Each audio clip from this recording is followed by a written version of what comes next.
तुम्ही म्हटलात की समोर येतो पुन्हा चित्रपट, मी सिनेमा वाईज बोलते की माहेरची साडी, हो. म्हणजे तोच चित्रपट अर्थात तुम्हा सगळ्यांसाठी एक माइलस्टोन म्हणावा लागेल, किंवा आजही तो चित्रपट तितकाच आवडीने पाहिला जातो. जितक्यांदा टेलिव्हिजनवर लागेल तितक्यांदा लोक रडतात, भावा बहिणीचं नातं पुन्हा खरंय. आपण इमोशन्स ते अनुभवतो. खरंय.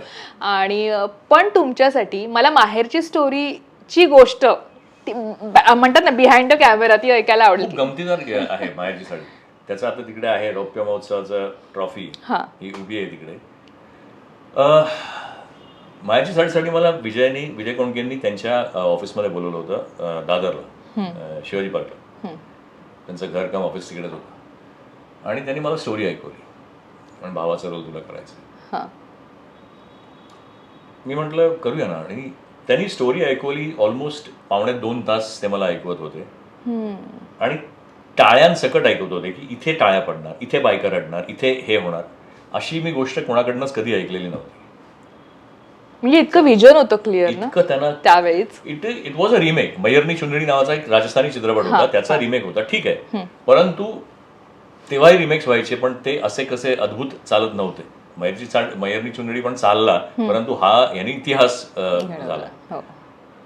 विजय कोणकेंना एक्झॅक्टली कुठे ऑडियन्स रडेल, कुठे टाळ्या पडतील, कुठे काय होईल, बायका कुठे अगदी ओक्षाबोक्षा रडतील, हे सगळं माहिती होतं आधी त्यांनी. आणि याचं कारण मी सांगतो, कारण विजयजी तेव्हा दादांचे चित्रपट वितरित करायचे, डिस्ट्रीब्यूट करायचे ऑल ओव्हर महाराष्ट्र. ग्रासरूट्समध्ये फिरलेला माणूस, त्यांना सगळ्या ग्रासरूट्समधला एक बायकांबरोबरचा कनेक्ट आणि जे काही आहे ते त्याची त्यांना पूर्ण जाणीव होती आणि त्याचा एक्सपिरियन्स त्यांनी चित्रपटात दाखवला. पण माझ्या दृष्टीने इट वॉज क्वाईट फनी. म्हटलं अरे तुम्ही आत्ता नाही हे सगळं ठरवू शकत ना, चित्रपट हा लागल्यानंतर कुठे काय होईल ते आपल्याला काहीच माहिती नसतं. पण झालं, पैसे ठरले आणि चित्रपटाचं शूटिंग झालं. शूटिंगच्या वेळेला मी प्रचंड बिझी होतो. विक्रम गोखले माझ्या वडिलांचं काम करतात, आम्ही दोघेही खूप बिझी होतो.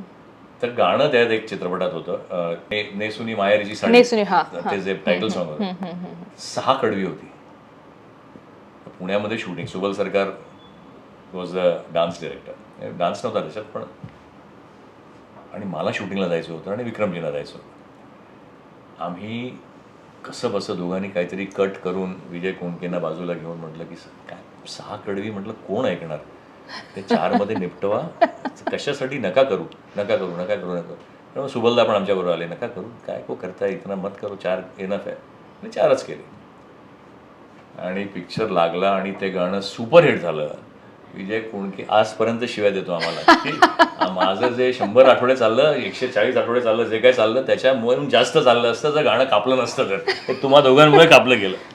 पण द फनी पार्ट इज, मी प्रीमियरला जाऊ शकतो. मी दुसरा किस्सा त्यातला म्हणजे ट्रायल झाली चित्रपटाची आणि बॉम्बे लॅबमध्ये ट्रायल होती. मी आणि आरती बायको माझी गेलेलो बघायला, पाहायला सगळा चित्रपट. एंडला मी जरा लवकर निघालो कारण मला शूटिंगला जायचं होतं.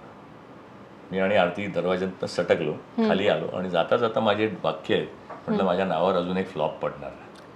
हे मी बोललेलो होतो बाहेर निघताना. हे तुम्ही आज पहिल्यांदा बोलता की कुठे बोललात याआधी? ह्याच्या आधी बोलू असेल, मला माहित नाही, पण कारण हे माहिती नाहीये असं. नाही, हे मी बोललेलो आणि हे मी बऱ्याच ठिकाणी बोललोय, परंतु मे बी कोणाच्या रिडिंग मध्ये आलं नसेल. पण ही माझी वाक्य होती आणि त्याच दिवशी मला जाणवलं की आपल्याला खरंच महाराष्ट्राचं ज्ञान नाहीये जेवढं विजयजींना आहे. कारण त्यानंतर मी प्रीमियरला जाऊ शकलो नव्हतो. इचलकरंजीला प्रीमियर झाला पिक्चरचा आणि मी ह्याला उटीला शूटिंग करत होतो. ज्या दिवशी रात्री मला फोन आला उटीला की अजिंक्य, तेव्हा मोबाईल वगैरे नव्हते, लँडलाईनवरच त्याने हॉटेलवर फोन केला, चित्रपट सुपर हिट आणि ज्या ज्या ठिकाणी मी बोललो तिथे तिथे बायका रडतायत आणि हा सुपर हिट. आणि नंतर मी जे पाहिलं ते म्हणजे काय विचारायलाच नको. त्यांनी आजही लोकांना फक्त माहेरची साडी हा आठवतो चित्रपट आणि अजूनही बायका तेवढंच रडतात असं मी ऐकलेलं आहे. पण राऊंड द क्लॉक शोज झाले त्या चित्रपटाचे सातारा सांगलीमध्ये, राऊंड द क्लॉक 2 आठवडे, 12-3-6-9 12-3-6-9 असं, आणि ट्रक भरून बायका यायच्या बाहेर. 12-3-6-9 12-3-6-9 रात्री असे चित्रपटाचे शो झालेला हा पहिला चित्रपट असेल.